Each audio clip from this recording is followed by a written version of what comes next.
Hello and welcome. This is Spirit Crisis with part 2 of our Liquid Simulator tutorial. I left you off showing you this video here. And by the way, what we're going to be going over this part of the tutorial is time. It's very complicated.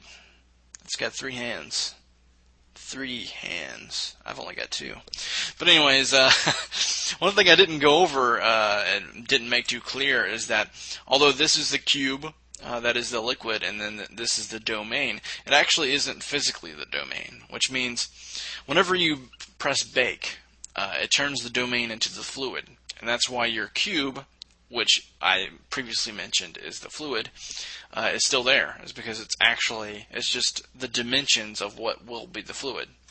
So if I didn't just blow your mind, high five, high five.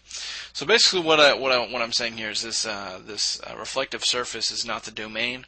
It is just a cube that I created that fits the dimensions of what the domain was. I made it transparent and reflective, so I'd have a really cool container for the fluid. So just keep that in mind. That is definitely not the domain. So when I fast forward here, you'll notice it fills up and it looks really cool. One thing I'm not sure that I told you or not is that you can actually make this smooth or subsurface so that you can make it not look so polygonated, as I said in the last tutorial. A great word. Trademarked by Spirit Crisis 2010. We're going to watch this video as well. It's a knockoff of what I did previously. I accidentally deleted the previous data, so I had to create a new Liquid Simulator just to show this to you guys. So this is just whenever it was smoothed and higher resolution, because the first one I think was at 150 resolution, and this one's at 250. So you can see a really higher quality resolution. As you can see, the higher the resolution, the better it looks. Really cool looking. And of course it stops right here because I kind of screwed up. So, let's go ahead and get started in time, because we're running out of time. So let's launch Blender here. One more thing before we get started. One thing I forgot to mention before you press bake on these renders, on these liquid simulators, you want to go to the render tab, which looks like a camera on the right hand side. This is where my mouse is. Clicky clicky.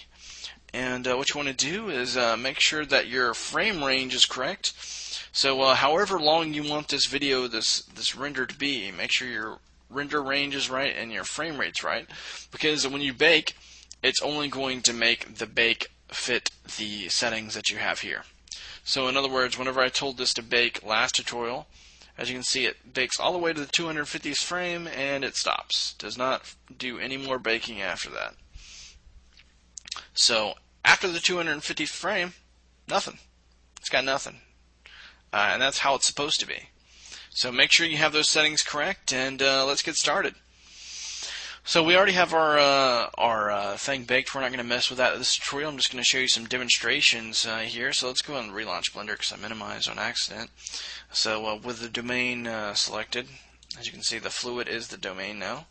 Let's go ahead and delete the cube that created it too. All right, because you can. Click on the domain, go to physics, the little bouncy ball.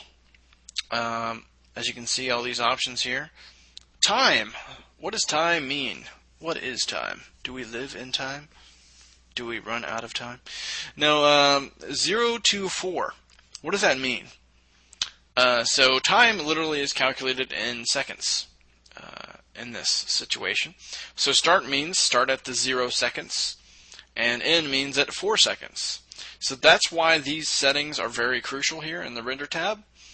Because when we go back and it says end this in 4 seconds, that means that in 4 seconds of actual time of the fluid rendering, it's going to stop. So that doesn't necessarily mean that, well, let's not even go into that. Let me just show you what I'm talking about here. So, I set these two videos to do 2 different settings. They're both rendered at 30 resolution. But the one on the left, as you can see as the description says, this one's rendered at 0 to 30 seconds, and this one's rendered at 0 to 14 seconds. So let's play them both at relatively the same time. Both these videos are 6 seconds long. And as you can see, in 6 seconds, the one that was set to 0 to 30 goes from here to here, and the one set to 0 to 14 goes from here to here. So basically what that means is the lower you set this to, the smoother your liquid will flow, and the slower your liquid will flow. So you just got to figure out how fast you want it to go. That's literally what that means. So that's what the time setting does. So let's watch that again. As you can see, let's do it frame by frame. As you can see, it falls here. By the way, I've got the fluid set as fluid. I don't have it set as a inlet or anything like that, and we'll go over that a little bit later. And let's go back to the 0 to 30. As you can see, it falls just like the other one. This is probably where this video ends.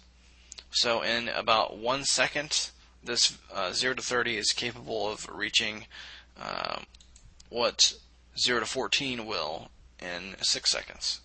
So quite astonishing. So as you can see, there it is. Another thing I want to show you here, and let's go ahead and exit out of 0 to 30 and launch 0 to 5. So here's 0 to 5. Let's go ahead and size that one up. So let's start this one over, press play, press play. This one's not as transparent because I had to change those settings. But this video is actually 8 seconds long, and it still does not even, halfway reach where this one is. So in what this actually achieves in about 2 seconds, 3 seconds, this one has to achieve in 8 seconds. So that's what time means. Time means the slower or faster the fluid will actually flow. So not only do you have to worry about the velocity that you set it at, but also the time that you set your fluid to be at. Probably going to go ahead and end this tutorial here. We're going to start anew in part 3 with the volume settings and stuff like that. As you can see, I've got a lot more videos to show you. Actually, I'll show you one more thing before we end this. This is how you can screw up, and this is how I screwed up. As you can see, I named the video Screw Up. So when I play it, it's all good. Oh, it's a cube now. What? Cube? What? Cube? So what happened was I was rendering this. I wasn't even baking, because this actually can happen both ways, whether or not you're baking or rendering, because I didn't think it would still affect it while you're rendering. But it does. So I was rendering, and I went to my bake folder and deleted bake files, and I noticed that it turned into a cube, and I was like, seriously? Are you joking me? Did this mess up like that? So it'll turn from liquid to jello. Big old jello cube real quick. So be wary of that. So that'll be in this tutorial. See you in the next one.